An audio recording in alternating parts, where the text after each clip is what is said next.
How's it going today, YouTube, and welcome back to Stainer's Mechanic Life. Well, today I just want to make a bit of an admission to everybody.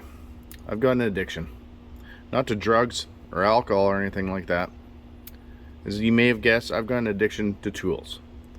And today I'm going to show you what started that addiction many years ago.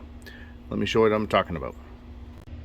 I remember as a kid walking into my dad's workshop, looking up on the wall and seeing this.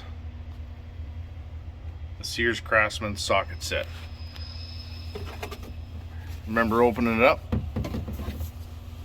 and it just completely blew my mind.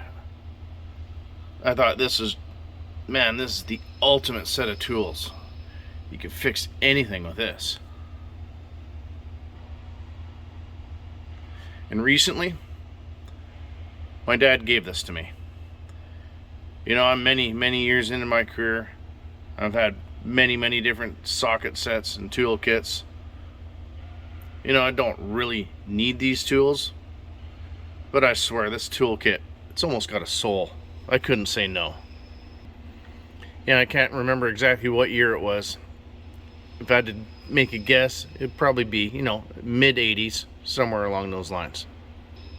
As you can see, it's 1/4 inch, 3/8, and 1/2 inch drive.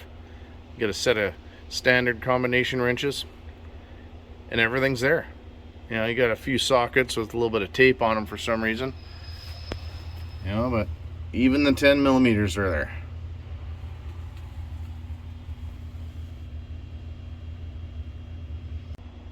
Now, I don't know if I want to keep it at work with me as a reminder of where I started, or take it home and mount it on the wall in my workshop, completing its hand down to the next generation. What's everybody think? Leave a comment in the comment section. I'm interested.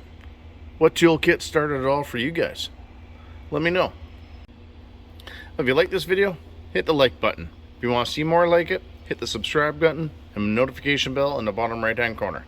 That way you get notified when I get new videos coming out. Well, that's it for tonight, everybody. Have a good night. And keep wrenching.